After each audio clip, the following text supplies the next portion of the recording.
It's time for Net at Night. Amber MacArthur, Leo Laporte here. We've got a great guest for you in just a bit. Kevin Rose will join us. He's got a brand new podcast and a newsletter you might want to know a little bit about. Coming up, Net at Night.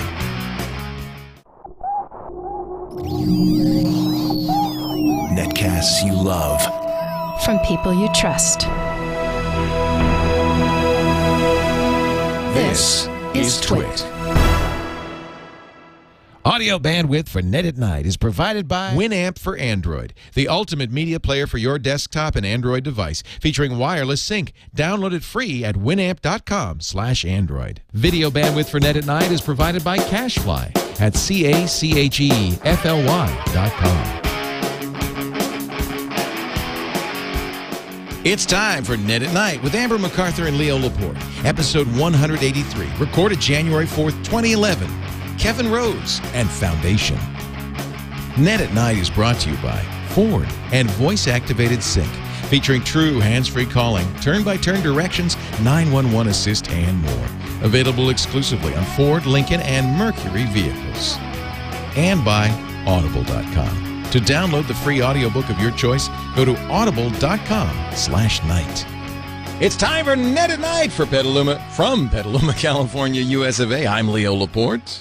And I'm Amber MacArthur from Toronto, Ontario, Canada. Yes, you are. Hello, Toronto. Hi, Leo. How are you?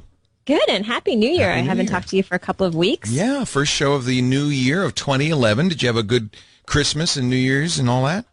Yeah, I had a really relaxing holiday. I stayed in Toronto and hung out with Chris's family, and I normally go away back to the East Coast, but I stayed here this year, and I couldn't believe how long the holiday was when you're not traveling and packing your bags and trekking all over the place. So it was nice and relaxing. That's good. So you got a good rest. That's the most important thing. Yeah, a really good rest. And baby's first Christmas, was it fun?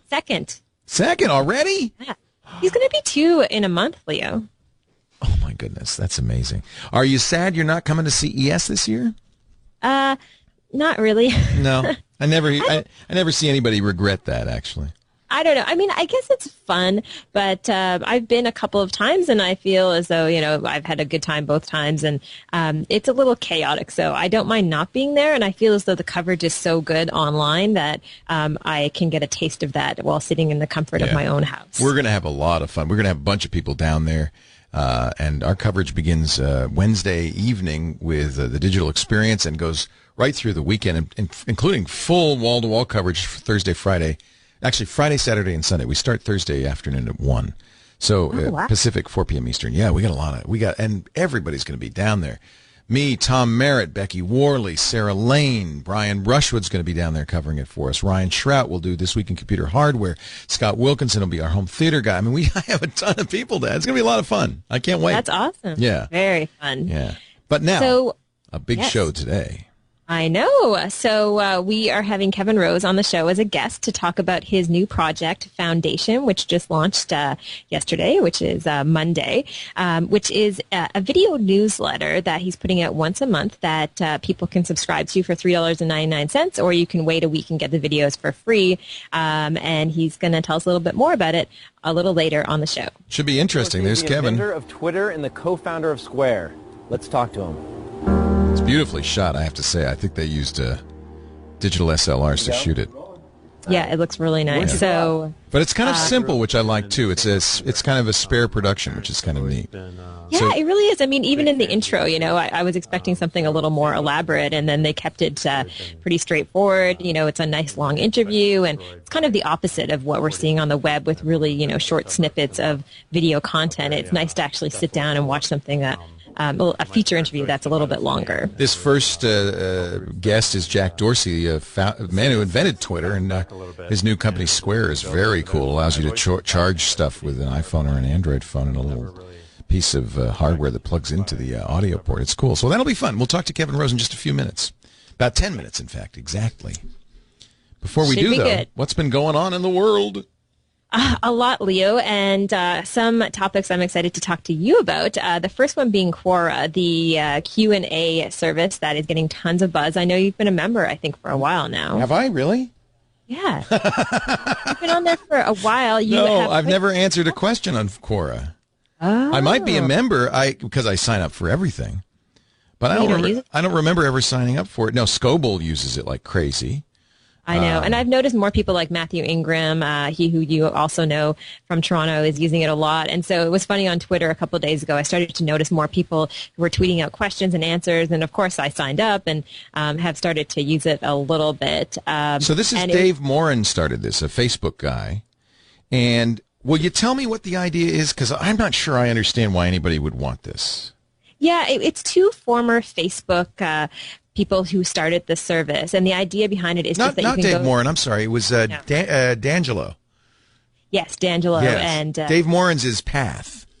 They've all gone off to do their own thing, which maybe they might regret now that Facebook's worth, what was it, $50 billion? I know, we'll talk about that in a few minutes too.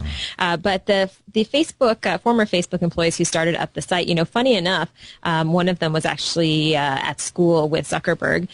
The other one also went to Harvard, and I get the feeling they were involved in the early days of kind of Facebook as it developed. They decided to jump ship and start their own service. And the idea behind Quora is that it essentially is a question and answer site. So a place where you can go and you can ask questions, they get answered. You can contribute to the community by adding comments to answers. You can vote things up and down on the site. You can tweet out your questions or put them onto Facebook as well. And so there really is a pretty big community that is there already. I put a question up there just to see how quickly people responded, and it was actually pretty fast. So what kind of questions? Leo, it really runs the gamut, and I think this is kind of the exciting part of the site. Is at first I was kind of thinking, well, why would you ever go here? But then you dive in, and you get a little bit fascinated with the type of questions that are there. Like, for instance, one of the questions I thought was interesting was, what movie could not have been made today because of the way that we live and exist with mobile phone technology? And there's a bunch of answers. Well, that's a very interesting question. That's so that's a very open-ended question. Sure, and they're all open-ended. So, answers included Home Alone, for instance, that would not have been able to be made today. Because they just call home. Yeah, just call home, as well as Superman, because he would not have, it would be hard for him to depend on having the phone booth to change into his tights and cape. There's no phone booth. So there's a ton of really quality, funny answers, and most of the questions are open-ended, and that's how the site really works, is that people can go and ask, a question about any topic, and there's some really compelling answers, not just short little 140 characters or less, the type of content you find on Twitter, but instead some of the answers are, 10 paragraphs long. So if you want to kind of dive into a Wikipedia-like experience, but have it almost real time, where this is based on questions that people are curious about today, there is a ton of really compelling content there. So I apparently do have an account. You sure do. Do I answer questions? No, you don't do anything, Leo. Okay. I must have signed up at one point. There are 1,290 items related to me. Apparently a lot of people are asking questions of me, but there's this. I did join a site very similar called FormSpring, and I think this is doing a lot better. Do you know FormSpring? Yeah, I sure do. Why do you think this is doing better? I think that there's just more architecture in the site itself in terms of more ways to kind of interact, more ways to follow content categories. It's just better organized. And when I say more ways to interact, I mean things like liking an answer, voting it up, leaving a comment, those type of things. Right. It just seems as though the community's kind of latched onto it, and it's super easy to use. The only thing that I would say, and I would caution for anyone signing up right now, is they automatically sign you up for a bunch of notifications. So when people follow you and they mention topics that you like, and all of a sudden I started to get, my inbox was just getting flooded. Yeah. So the first thing you should do if you sign up is go into your settings and disable all of the options in terms of getting notifications sent to you that you really don't need. What's interesting, of course, is, you could put a site up that has questions and answers easily. What's interesting is the people answering questions on here are a lot of big names, like the CEO of NG Moco, the first, I'm just looking at it, questions and answers, the CEO at Instagram. And the question was, what is the story behind Instagram? Well, the CEO, Kevin Systrom, who we've had on the show, will answer. So possibly because of the Facebook connection of the founders, but they've got some really big names answering questions on here, and that makes it more useful, doesn't it? It sure does. I mean, there's an article, I don't remember what San Francisco newspaper it is, but there was an article about the former CEO of AOL who's in there, who's answering questions all the time. Like Steve Case. Yeah. He, in fact, is on here saying why he thinks AOL is still a vital company, and I think that's of great interest. It is. And so it's one of those things where, you hear about it and you think, why would I ever go there? But like Twitter, you start to get, involved in the conversation and it becomes more interesting. And unlike Twitter, there really aren't great ways to follow conversations on Twitter. And this has always been one of your complaints. But I think this site allows you to actually get involved in a conversation, to kind of expand, your opinions about something, get into debates. And they all seem so far to be friendly debates. So I think anyone who has any interest in any topic can find content there that they'll find, that they'll want to follow and contribute to the conversation. My big question is, why would anybody waste a lot of energy answering questions on here? I mean, just for the glory of it? Well, Leo, but think about it. Why would anyone, fill out different categories on Wikipedia? Well, I agree. Wikipedia's I guess Wikipedia, but I think it's a little different than this. The thing that concerns me a little bit, and we've seen this so many times before with Facebook, with Twitter, is you pour a lot of your heart and soul into something. It's not yours. It's not your company. You're giving them all this equity, all this value for nothing, just because you feel like doing it.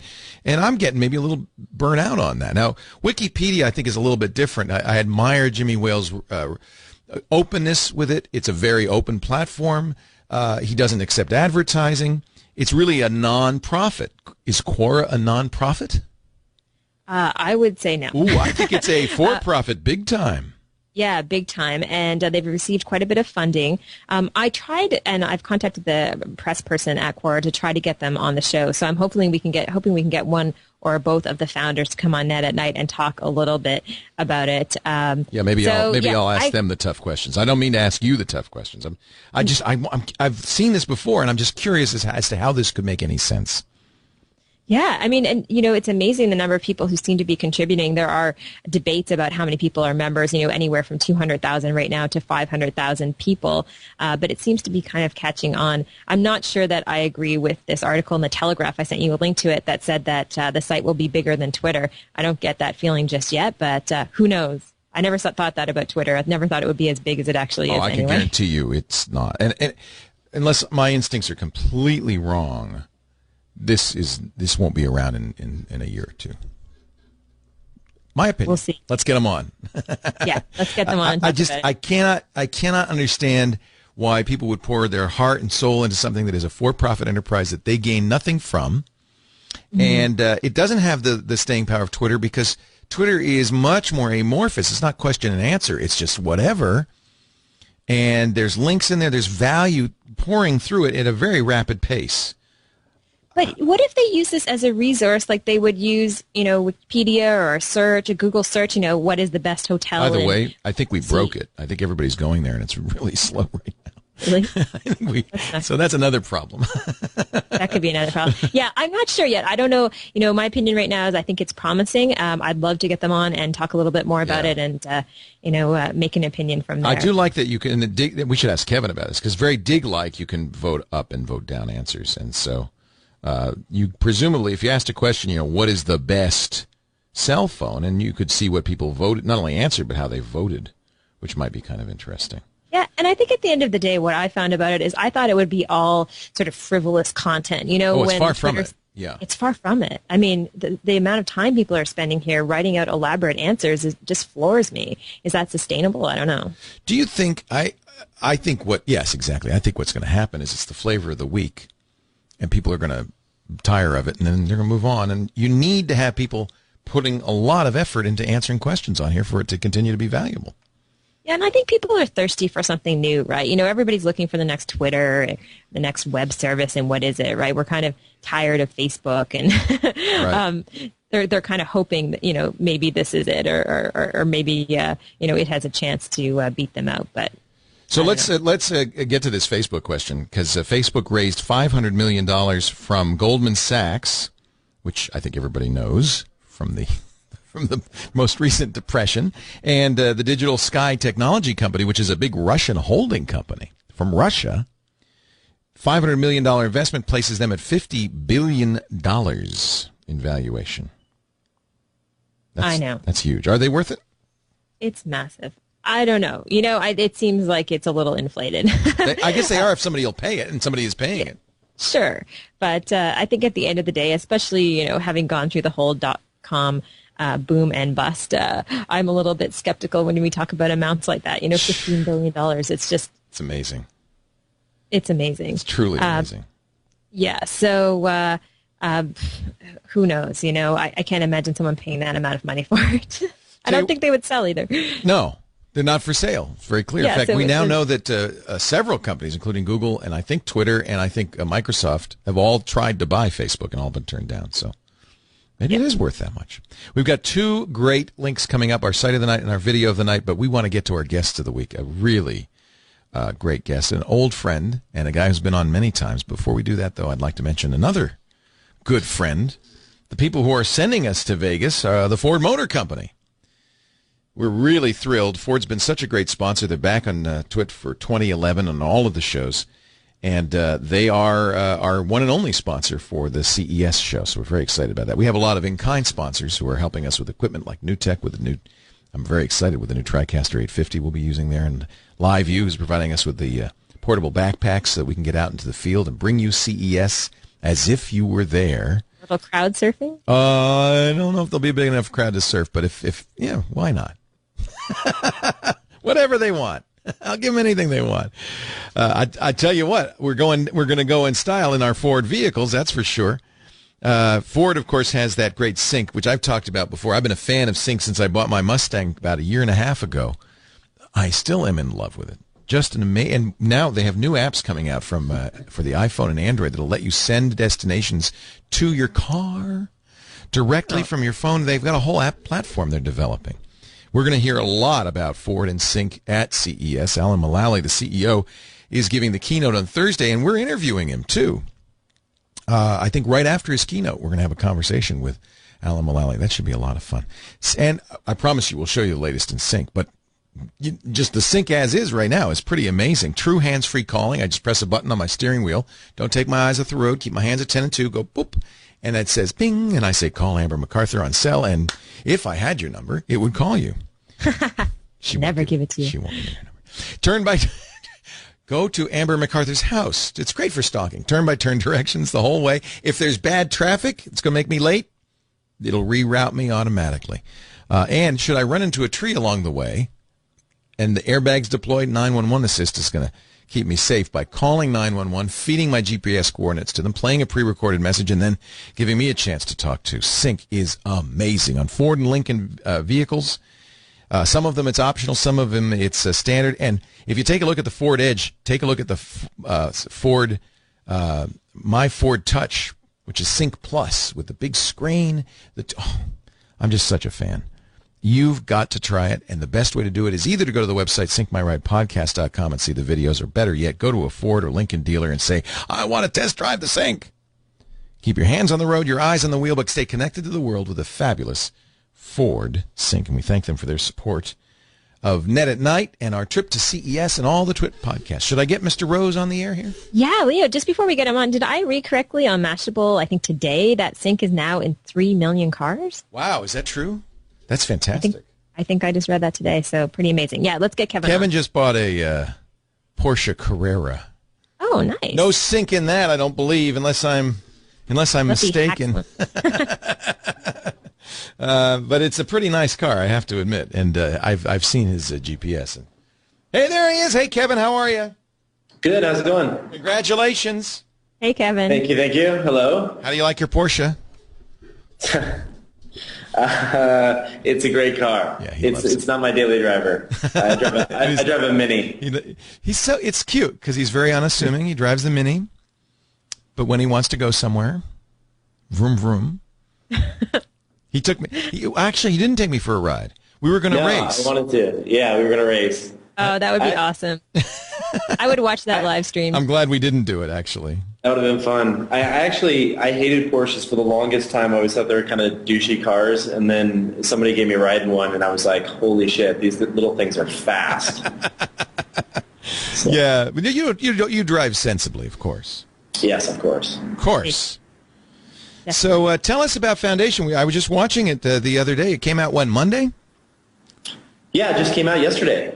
So Foundation, I've been wanting to do another podcast for a long time. And essentially, part of my weekly schedule involves meeting with a lot of entrepreneurs. So I go and have coffee and tea and talk to them about the products they're building and just ways that they manage their employees and you name it. And a lot of these conversations were amazing and conversations that I wish that I could actually tape and send out to other entrepreneurs. So it's not a tech news show. It's not a business show. A lot of interviews with entrepreneurs tend to be like, where's your business going to be 5 years from now? And those aren't the types of questions I wanted to ask. I really wanted to get down to, how they come up with everything from the name for their product to certain feature decisions that they're making, and just really release this information for free to everyone and let people learn from these guys and girls, because a lot of them are just amazing entrepreneurs. Jack Dorsey on your first one, and that was the first thing that struck me. You're a great interviewer anyway, but you come from as a startup, entrepreneur yourself, and now an angel funder. You come from, you're kind of an equal to these guys. You're a peer, and so you can ask questions in a way that they really treat differently than if some interviewer like me asked it. I think you could ask the same questions that I do, but well, maybe then you just ask the better question. I think that it's like I try to with this whole thing. I try to take it out of the studio. I don't want them to feel like they're doing an interview for CNN or something. They're very small little cameras. We're having tea, just a conversation, and that's kind of what I'm trying to go for, is something that's really casual, something that they would just, they're just kind of trying to shoot the shit with someone. Right. That's a horrible way to say that, but yeah. So you mentioned that you wanted to do another podcast, and yet this is kind of coming out in a different format because it's really wrapped around the newsletter, which is sort of old technology in some ways. How did you decide on this being the perfect format and also doing things like charging for it as well? Yeah, so one of the things with these videos is that the videos tend to be, this one's 20-some minutes, but I have a feeling that some of them are going to be 15, 20 minutes in length, and I really didn't want to have ads on the video at all. I really like how beautiful it is when it's shot on Canon 5D Mark IIs. It's really clean. It's all HD. I didn't want to stop like halfway through an interview and say, now our sponsor is brought to you by, and I think that works great for shows like Dignation, TWiT, longer format, 45-minute, hour-long shows. But for this, I want to do it completely clean. So there's a couple ways you can do it. I wanted to cover all my costs, obviously, when doing this stuff. So I decided, I want to do a newsletter anyway, regardless of whether I do videos. I want to. There's stuff that I get early access to, so I meet with a lot of these entrepreneurs, and they say, I'll give you a code to let 100 people into our service or 500 people into our service. They don't want 10,000, 50,000 people jumping on because they're just testing the waters with a new product launch, but they may want 500 people in. So I was thinking, okay, maybe I put together a newsletter where I send out the videos to the newsletter, send out early access to websites and things like that before some people will have access to it, and then just little rants and things that I want to do on there, and I'll give away all this content for free anyway, and if people tweet it out or whatever, who cares? But for the people that are willing to pay and support the production, then it's $1 a week, $3.99 a month. So this works great. I mean, right now that's very reasonable. Yeah, especially because I don't really plan on putting ads on the stuff. I'm never gonna. If you pay for the videos, you're never gonna receive a video that has brought to you by Netflix or anything like that. It's always going to be completely ad free. So. It's just I wanted to try it, and it's so far it's working. Yeah, I kind of like you doing the experiment, not me. But I think it's a worthy thing to do. The newsletter is called Foundation. No, the newsletter is called The newsletter is called Foundation. It is called Foundation. I killed Forward altogether. So Forward was going to be this other podcast, but I just decided to kill it. I see. Okay. And so the newsletter is called Foundation, and the podcast is also called Foundation. It's all just one thing. FOUNDAT.IO/N. And you're using Philip Kaplan's tiny letter for this. Yes, which I think actually is down right now. He's doing an upgrade on it. So I don't know if it's. Is it him or is it us? It could be. You know what? Maybe you guys brought him down. I think that's what happened. We brought Quora down about 10 minutes ago, so there's a lot of people watching because of you. If you can bring Quora down, you can definitely bring down Tiny Letter. Tiny Letter is cool. I actually signed up for it. Pud said, I want to make it very, very, very, very simple to do an email newsletter. Yeah, and the cool thing is he doesn't tell you this and he doesn't advertise it on his site, but he's actually using a really high-end mail delivery network on the back end to deliver the mail. So a lot of these like free email services that you go and you sign up, and you get a lot of where they automatically put the email into like a spam bin. Like it requires managing those relationships very tightly with these email providers to ensure that your email doesn't get thrown into spam. So Tiny Letter actually has a pretty high delivery rate. So it's a good service, and it's freaking free, which is awesome. And Pud's just a cool entrepreneur in general. How do you handle the charging, the back end, so that you make sure that people are subscribers? PayPal subscriptions. Oh, and you just do that manually, or? No, he handles all that. You can go in and say, I want to create a new newsletter, charge $1 a month, whatever you want, pick your URL, and then he does it all, and then he cuts you a check for it. Are you an investor? No, although we're going to go talk about it in like the next week or so because I think it's a cool idea. Nice. I can imagine, though, if you get enough people subscribing, I'm just kind of doing the math in my head, at $4 a month, I mean, for, someone out there who wants to push out a newsletter, you can make a pretty decent amount of money off of it. How many do you think you'll get, Kevin? What would you like to get? 10,000 subscribers? Well, I mean, the whole thing is the good news is that it's already paid for itself. Like right now, I'm right around close to 1,000 subscribers right now, so that pays for all my costs to go and travel and edit and shoot and all that stuff, which is awesome. Bandwidth-wise, we're right about break even right now, which is great. So, I don't know. As long as I can. I don't really need to make a ton of money off of this. The play was never to make a ton of cash off of it. It's more just like I want to be able to travel when I want to travel. If I have to fly to meet an entrepreneur in London or New York or wherever, I want to be able to cover those costs, and it looks like it's going to be able to do that, so that's awesome. Somebody has created a tinyletter.com/twit, but that's not me, so don't pay $1.99 because I don't know who Roman Matt is, but it ain't us. Kevin, who is the audience, do you think, for this, for Foundation? Because obviously it is very different than the audience for Dignation. It's pretty small. I never intended it to be a big audience. I did, because Dignation, does 150,000 or so downloads a week. And I had always thought that Foundation would be in the 25 to maybe 30,000 range. But the audience is people that, are looking to start a new project, start a new company, and want solid advice from other entrepreneurs that have done it before. And just,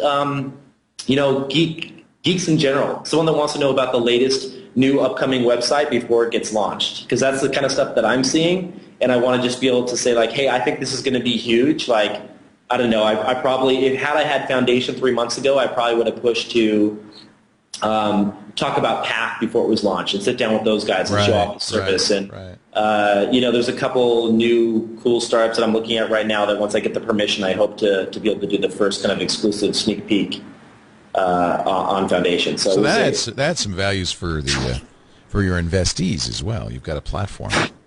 Yeah, it's a great platform for them to get their message out there, and I think it'll be great. Let me ask, though, I mean, Dignation tried a kind of a paid, supported system that didn't work so well because the Dignation viewers were pretty smart, and they immediately created, redirects so that if you didn't pay, the idea was you paid so you get an early version of Dignation. Right. And they had to stop doing it because they were just giving it away. I mean... Yeah. So I don't plan on, the whole thing here is I don't plan on like hiding the URLs or password protecting them. If it gets out there and people aren't going to pay for it, they're just not going to pay for it. I don't plan on going after anyone or trying to shut down sites. If there's a Get Foundation early site, the videos are only going to be out a week early. It's not like it's news. The thing with Dignation where people were upset is that Dignation is very, that's true. It's more a little bit. It's news. It's news, and so it's going to be old and stale in a couple of weeks. And so this isn't so much. I mean, I've recorded this first episode here probably 3 or 4 weeks ago, and it's still fresh as can be. So right.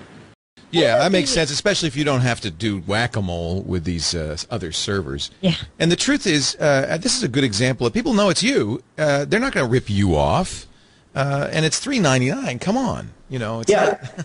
I think that people are finally, they understand that if there's something of quality, and they want to enjoy it forever, they need to be able to support that and pay for that. And if you can't afford it, you just wait 1 week or you find it on some site. And that's fine too, because there's people that can't afford that. So, So Kevin, are you just doing it on a monthly basis? Is that right?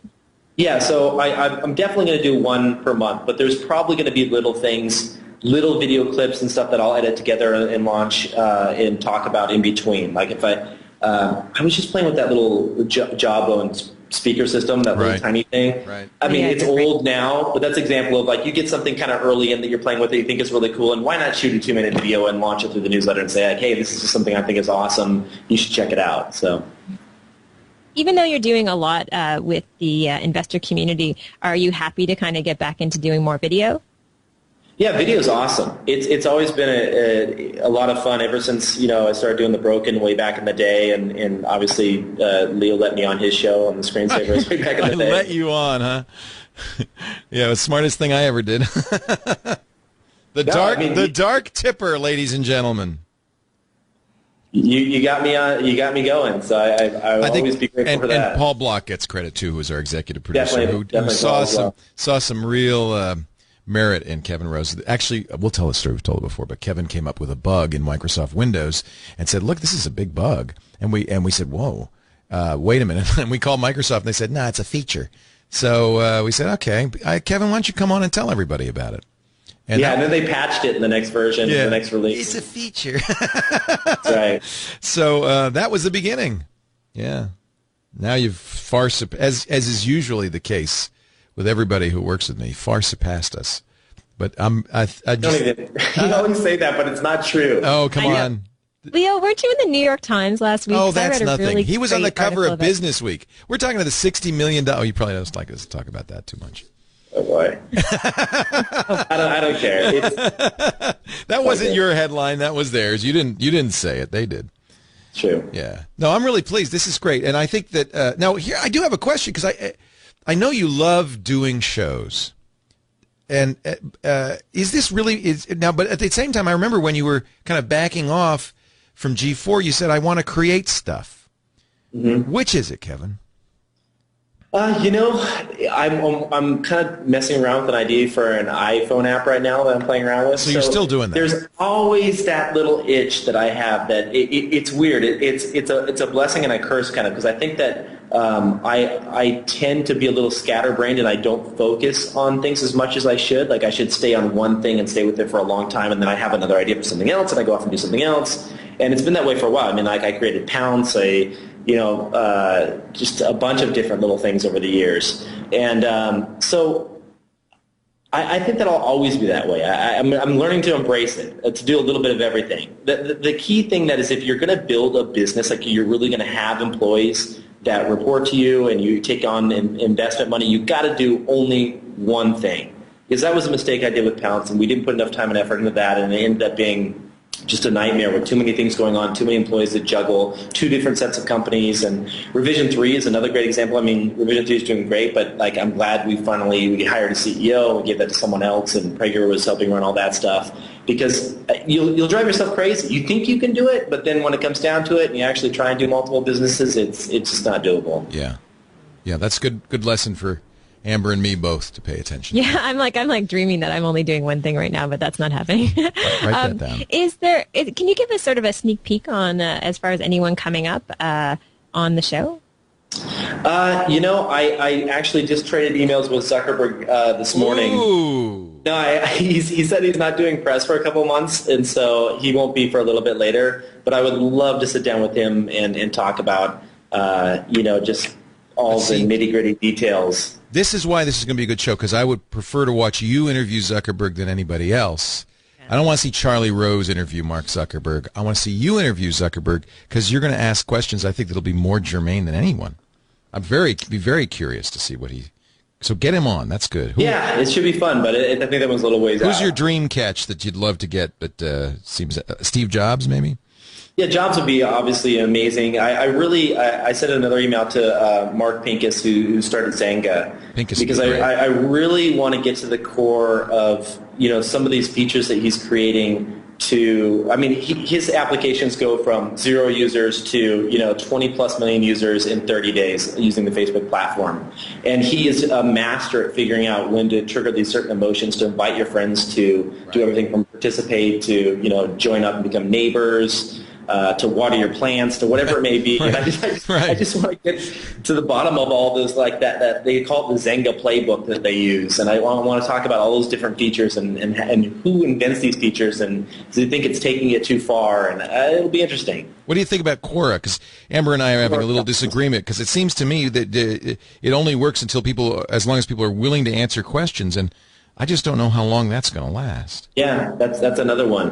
Mahalo would be another one as well, because he's actually paying people to kind of do that. That's right. That's right. Very interesting. Kevin Rose, thank you for being here. Foundation, thanks so much. FOUNDAT.io/N. Or just go to Kevin Rose. Go to kevinrose.com. Yeah, the first video is up there, so if you just want to check it out, kevinrose.com. Awesome. Good luck, Kevin. Cool, thank you. Thanks, Amber. Great to talk to you. Take care. Our good friend, Kevin Rose, one of my favorite people. Always great to talk to him. All right, Amber, Sight of the Night. Yeah, so our Sight of the Night, Leo, I don't know if you heard of this. It's called MyKia. I think it's fairly new. I like the name. I know, and it's from IKEA. So if it's from IKEA. Yeah, I believe it's from IKEA. I thought it was dissing IKEA.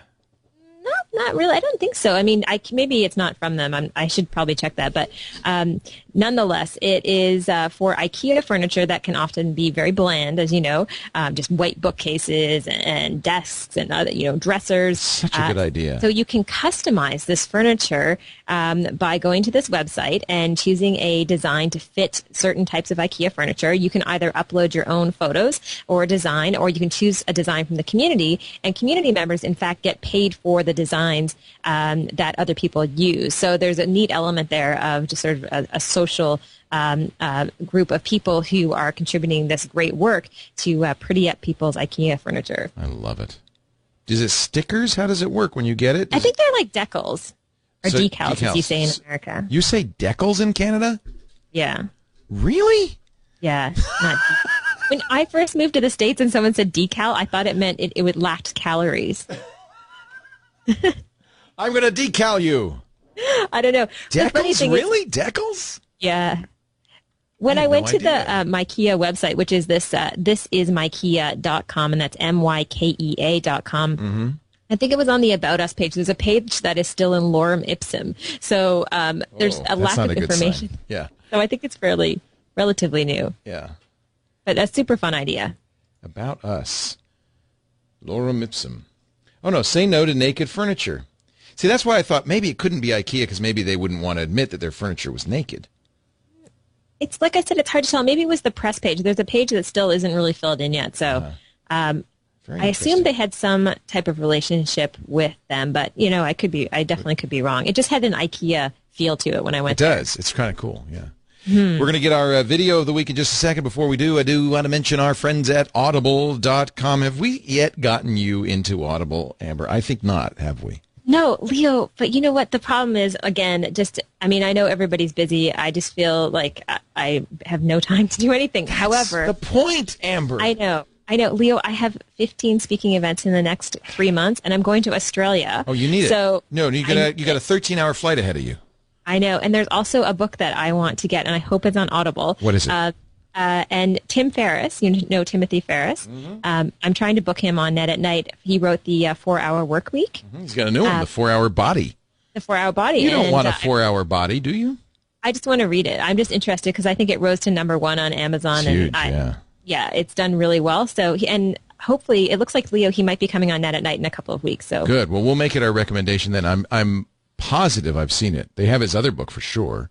That's what I'm wondering. They is probably it FER? RISS, is that right? Timothy Ferriss? See, yeah. You know who we should have asked is Kevin. Kevin's his good buddy. I know. Kevin's got a 4-hour body. Yeah. The 4-Hour Body, an uncommon guide to rapid fat loss, incredible sex, and becoming human. Superhuman. It's like body hacks, right? There's all these ideas to, I'm sure some of them are a little far-fetched. Nonetheless, just I would like How to would you like this for free? You could get it for free. Audible.com/night. Go there right now. Sign up for the gold account. See, Audible's got I knew they would have this because they've got 75,000 titles. They've got all the best books. If you subscribe to the gold account, you'll get a book a month. Your first month is free. Your first book is free, and you can keep it forever and cancel at any time. So it costs you absolutely nothing. But I think you'll want to keep the subscription because just go to audible.com. Look at all these great books. For people like Amber who just say, I don't have time to read, and I was one of them, in the year 2000, I'm in my 11th year as an Audible customer. I signed up right at the beginning. I started listening to audiobooks during my commute from San Francisco, and I just couldn't stop. I've read now over 400 books. 400 books I would have never read had it not been for audible.com. In your car, it is. At the gym, in fact, if I have a choice between reading a paper book and listening to it in Audible, always Audible, always Audible. Audible.com/night. Get your first book free. Here's another one that I think Paul Thurrott recommended. You might want to get 2 books, Amber. Get that and Why We Get Fat and What to Do About It. Paul I need Thurrott like said 10 books, Leah. Yeah, no, I said 13 hours, but I think the flight to Sydney is like 20 hours, isn't it? Well, remember, and also I'm coming pretty much from the East Coast, right? Oh, good Lord. So, yeah, it's a good long one. Wow. Audible.com/night. Amber wasted no time. Now, the books we recommend are U.S. They are not available in all Audible markets, but check it out. Audible, that's the publisher's restrictions, alas. Audible.com/night. I am ready, Amber, for your pick of the week for video. All right, Leo. So for our video of the week, I wanted to share this song, The United State of Pop 2010, the top 25 Billboard hits all mashed up by DJ Earworm. And I believe we have featured his work before at the end of the year. So I thought it was appropriate coming into 2011 to play a little bit of this song, which is definitely rising up the ranks on YouTube. Yeah, we have played his videos before, haven't we? Yeah, we have a lot. And I am at a disadvantage here because I watched this. I don't know any of these songs, but I'm going to take your word for it that every song in here was a hit in the year 2010. And I'm sure we're violating. If we don't get a letter from 20 different record labels for playing this, then I haven't done my job. Amber, have a great evening. Is it snowing in Toronto? Did you get part of Snowpocalypse? No, we didn't. However, we did get a little bit of snow today, but just a light dusting, and it's very pretty, so I can't complain. Good. Well, enjoy. Stay warm. We'll see you next Tuesday. Amber is the author of this fabulous book, Power Friending. Get it from Portfolio. It's on Amazon everywhere. It's a great book for taking your business to the next level using social media. I'm stealing much of what's in this book, Amber, for my speech on social media on the cruise that I'm going on next month. Ooh, good for you. Yeah. I'm not going to give you any credit. No, I am. That's I'm going to bring the book. I'm going to say, buy this book. When you get off the boat, buy this book. She also does her own great video podcast called CommandN.tv. Great show. And I think we'll have a new episode up on Wednesday, first one of the year, so that should be a lot of fun. And I should mention, Leo, that my Moderation Town episode just came out. I saw it. Thursday. It's ridiculous. She plays a social media expert. It was so much fun. It was great. Where is it? Just Google Moderation Town. ModerationTown.com, yeah. Yeah. And, of course, CP24 and Web Nation and all the great stuff you do. Thank you, Amber. Thanks, Ladies Leo. and gentlemen, I give you DJ Earworm and the top hits of 2010, the United States of Pop.